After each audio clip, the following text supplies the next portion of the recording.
Hi, everyone, and welcome to Command Q, the podcast for quitters. We're your hosts. I'm John Pelfrey. And I'm Maari Casey. And we're so happy to have you back for another brand new episode. This week, it's just going to be the two of us. We're in the studio today, and that doesn't mean that we're giving up on anything. It just means that we're going to take a break from the interviews for a little while. So, Maari, what are we quitting today? Well, it's a holiday season again, and every year it gets a little bit longer. It starts in August. So I think it feels like the perfect time to quit saying yes to absolutely everything that's coming at us. This is one thing that I struggle with constantly. I feel like every year I go, this is the year I'm going to stop saying yes. And it just sneaks in and it just comes naturally. And you'd be like, absolutely, here's my time. Take it. Right. Do what you will. Right. So how many parties have you already agreed to go to? I haven't had any parties come up yet. I know there'll be at least a couple for sure. It'll be the holiday, the corporate parties, client parties, and then it'll be the neighborhood parties, and then it'll be the school parties, and then it'll be the other school parties, and it'll be the day parties. So all of those things will start to trickle in, usually around like mid-November-ish timeline. Yeah. So it's, we'll start to get those coming in. And then there'll be all the last-minute parties for people who are like, I forgot to send out my invite for the ornament exchange. So that it will fill in for sure. And there's, all of those good sort of opportunities to help people out during the holiday season. But at the same time, there are so many wonderful organizations. Sometimes you have to pick and choose, right? So we can't do all of them. And it's the same thing, when my wife and I first got married, we kind of set out a plan that we would spend every other holiday with each other's families. Mm-hmm. So, one holiday with her family and then the next year with mine and back and forth. And we've been doing that for over 20 years. And so that was a way that we sort of, helped solve this sort of like holiday pressure a little bit. Yeah. But at the same time, you still feel that pressure. Oh, I, missed seeing the other half of the family during the holidays. But we live a long way away from our families. So it's not like we can just swing from one place to the other. It is. It's like just the overwhelming obligation or the feeling that you're obligated to do fill in the blank. Right. So family is definitely one. We said we're always doing Christmas at home. We're always home. And then we may go see family after. Mm-hmm. But usually Thanksgiving is kind of when we do our family stuff. But it's just like it's those over obligations. I always bring up the elf on the shelf thing, which was not a thing at all growing up for us at all. Like the obligation for my parents was like wake up and put some stuff under the tree. That's about as far as it got. Maybe go to the Christmas concert or whatever. But I remember when we first had kids, the elf on the shelf thing was everyone was doing it. And they're like, are you going to do this? I'm like, hell to the no. Am I going to do something where I have to wake up every night before we even get to the big holiday and do stuff and decorate? So we have never done that obligation. But I always think it's so funny because now there's a whole business built around that obligation of like, now you buy the kits to do the things. And it's just that the holiday season can be so busy and crazy because it's the end of the year. You're trying to wrap things up. Your kid's schedule is bananas. Your client's schedule is bananas. It's like the perfect storm. It's like an obligation hurricane. It just kind of swirls around from October until January 3rd.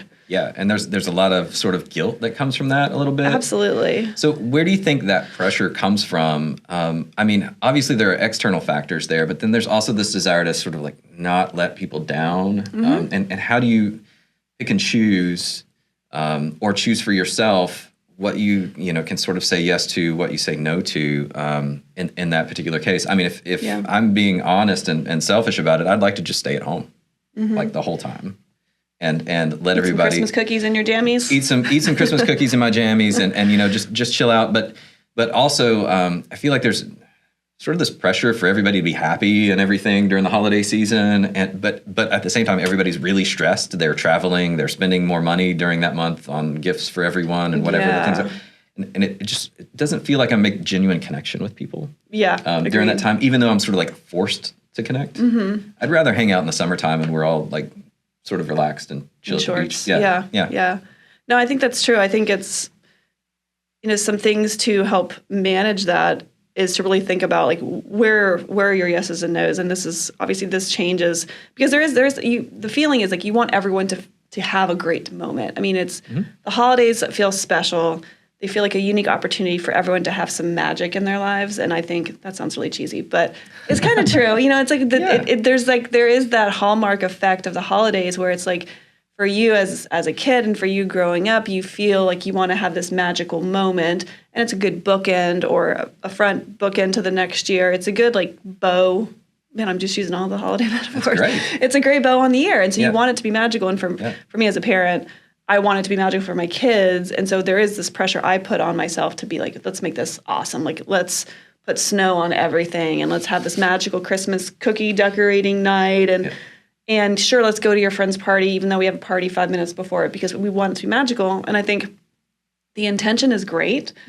But when that magic ends up causing you to be a stress ball, someone told me one time, like, I remember this with my wedding. They're like, nobody remembers the napkins. So in your mind, you start kind of manifesting all these things that you need to do to make something perfect. And with your kids, you do that too. You're like, I need to do this. I need to do this. So it's super, super perfect. Your kids don't know that you decided not to do Elf on the Shelf. They don't care. They're not missing it because they never had it.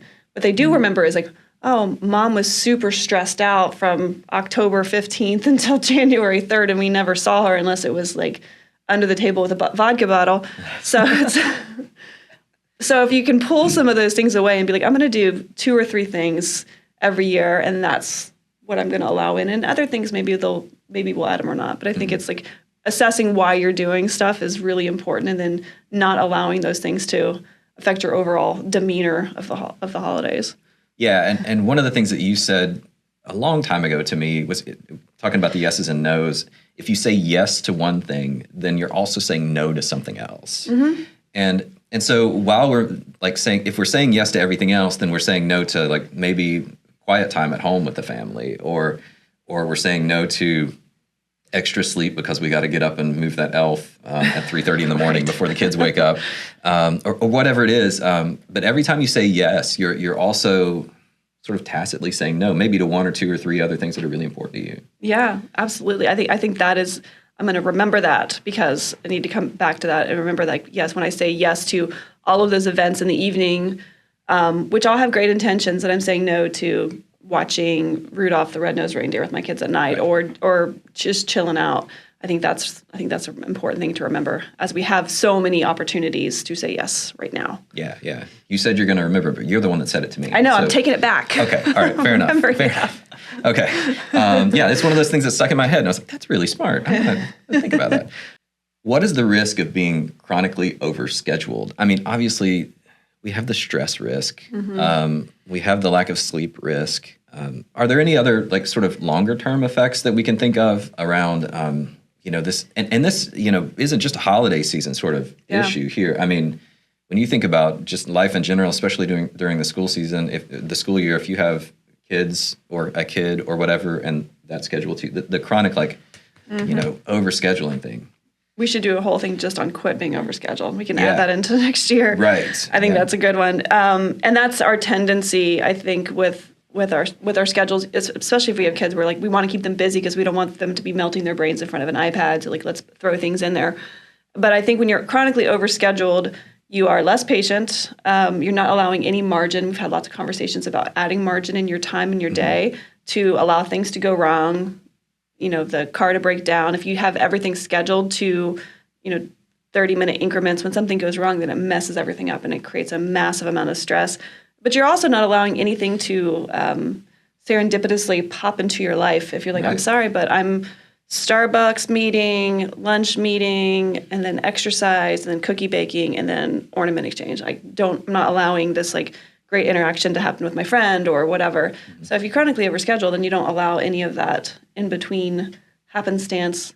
Again, to steal from Hallmark, just the guy who's delivering a Christmas tree to pop by. Right, the meet cute. Yeah. Yeah, you're gonna miss out on those opportunities. Or even just we're gonna get cheesy here, but the phrase like "stop and smell the roses." Like sometimes you do just need to stop and take a deep breath, relax, and appreciate the time that you're spending right now. Stop and smell the cinnamon candles. Yeah, and this Christmas only happens this one time. Christmas will happen again next year, or the holidays, whatever it is. But when you're spending time with your family, especially as your kids start to get older, I feel like I'm feeling this now because my son's a senior in high school. All those opportunities to stop and slow down kind of passed us by when it comes to like him being a little kid and waking up and being excited on Christmas morning and all. And that, so just a tiny bit of advice for those of you who have kids in that age, like enjoy it. Yeah. Please. It does feel, and if you think about being a kid yourself, when you have all of that available time and it's just gratuitous, things feel so slow. Like yesterday, my daughter had nothing to do for like 3 hours and she's like, I'm so bored. It's so, she's so dramatic about it. Yeah. But when you get overscheduled, everything goes by so fast. And this has happened too, where you're like, wow, I'm so excited about vacation. You do all this kind of stuff and then you're like, it's over. And it's because you never slowed down long enough to just be bored and like sit in it for a long time. And so I think I think overscheduling also makes our lives just go too fast. It's like 2.5 speed. It does. Yeah. Yeah. So now we're going to try to like figure out how we can help some people. Let's help some people. So let's help me, help you.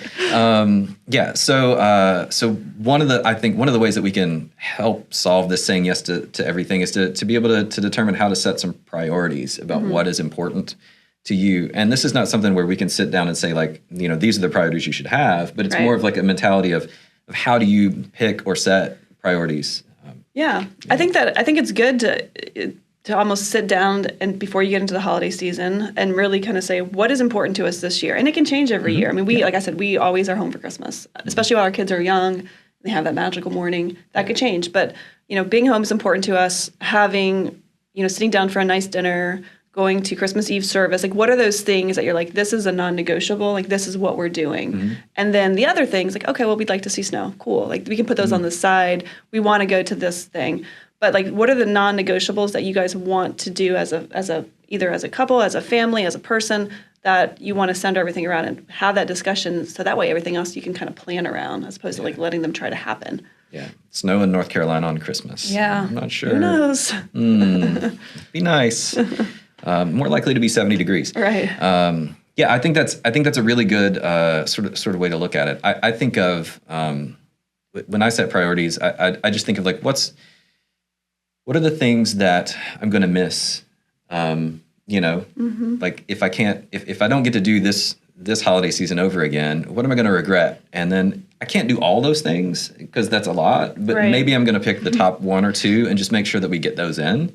And if that means that I have to say no to a business party or whatever in order to attend, let's say a holiday concert or something like that, then creating those memories and putting the priority on this is an opportunity now that I can take advantage of that I might not be able to get back to later. Right.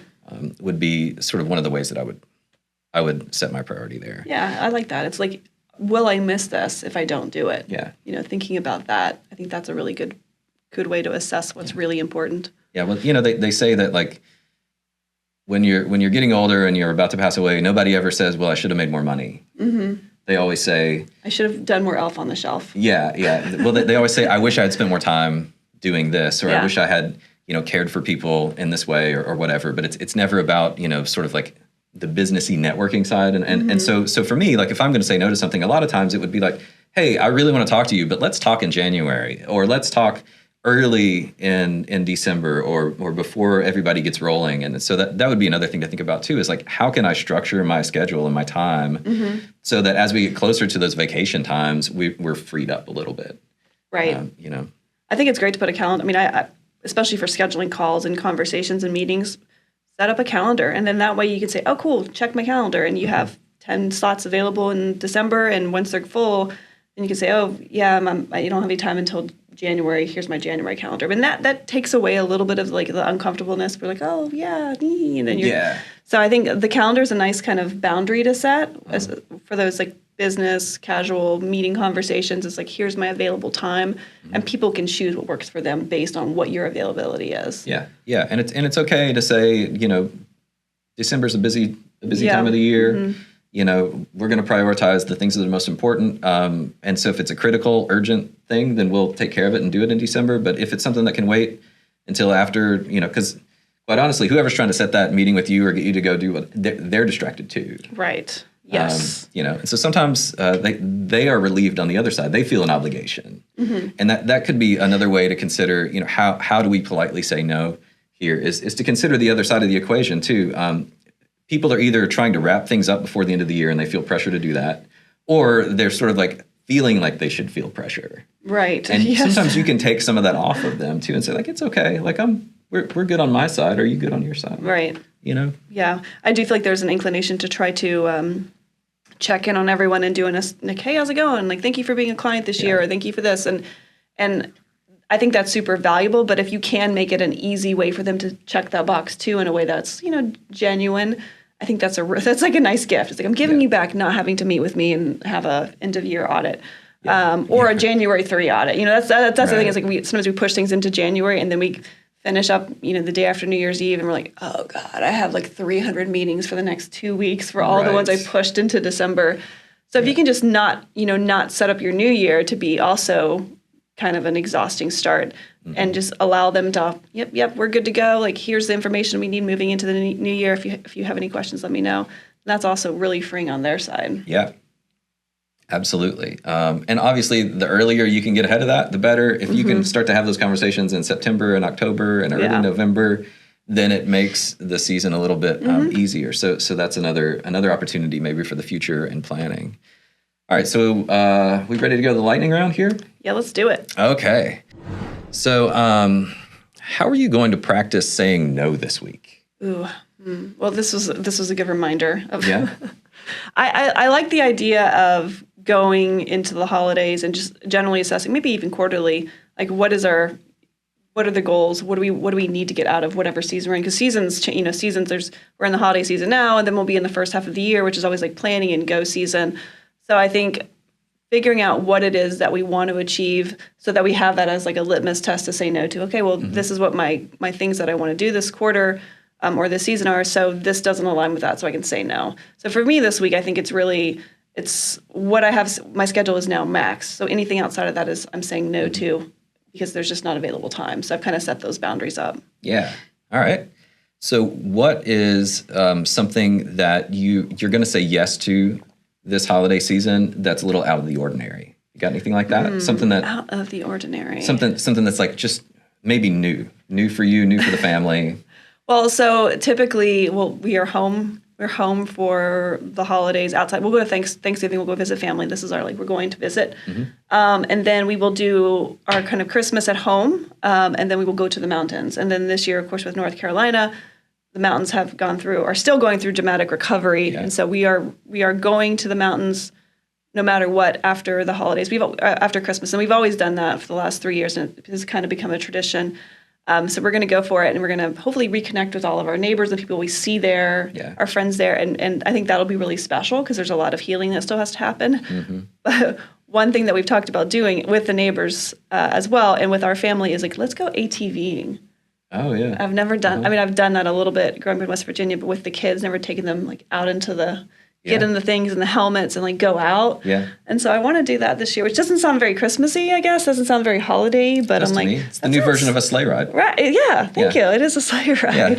Yeah. It's the North Carolina version of a sleigh ride because we don't get the snow. Right. We're just going to be driving through the mud. So right. Yeah, we'll be covered in mud versus snow, but it'll be fun. So I think we want to do that. But what about you guys? So just to sum up though, it's the same tradition. You're just going to do things a little differently when you get there. Yes. Because things are closed and things are still recovering, and they still will be until the spring. A lot of things won't be reopened that we typically do.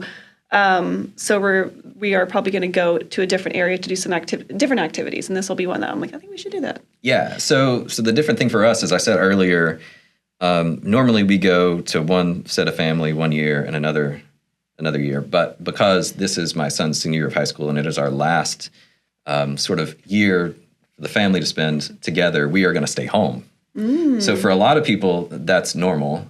For us, that's really different. We're usually on the road and traveling, and honestly, it's not very restful because it's good to see people, and obviously we love our families, but we're going to stay home and spend a week together doing sort of all of the things that we never get a chance to do. Because you're going to add Elf on the Shelf this year? You should totally add Elf on the Shelf. I mean, I could. I think my 17-year-old would really enjoy it. But yeah, so that's, I don't know. It doesn't seem all that exciting, but to us, it's very exciting because we're gonna just get to spend some time hanging out, spend some quality time, and we'll probably do some strange things like we have a lot of cleanup in the backyard to do, and so maybe we'll crank up the chainsaw and the. I mean, just do some stuff Yeah. that's like outside and fun but also a little work, a little cleanup, a little, whatever. So Yes to manual labor. yes to manual labor. And yes, I mean, yes to each other. I think that's what you're saying. You're right. saying we are choosing to spend our time just with the core of us, and I think that's really awesome. Yeah. I mean, it's not that it'll be the last Christmas we ever spend with him, but it definitely feels like the last opportunity, to spend with him where there's not going to be other outside factors. Right. Especially, once your kid goes to college and whatever, social obligations change, everything changes, and everybody's going to want to. We're going to want to spend time, but then the family's also going to want to see him, and so it'll get busy. So this is our 1 year where we're gonna sort of chill at home. I love it. We're excited. Yeah. All right. So I think that about wraps it up today. Yeah. Talking about stop saying yes to everything, quit saying yes to everything. Yeah, and then especially this time of year, you set those boundaries. Say yes to what you want and say no to what you don't want to allow to take over your yeses. Yeah, that's right. So thank you very much for listening. We'll be back in a couple of weeks with another episode. Until then, we're John. And I'm Maari. And we're reminding you that quitters can win and winners can quit.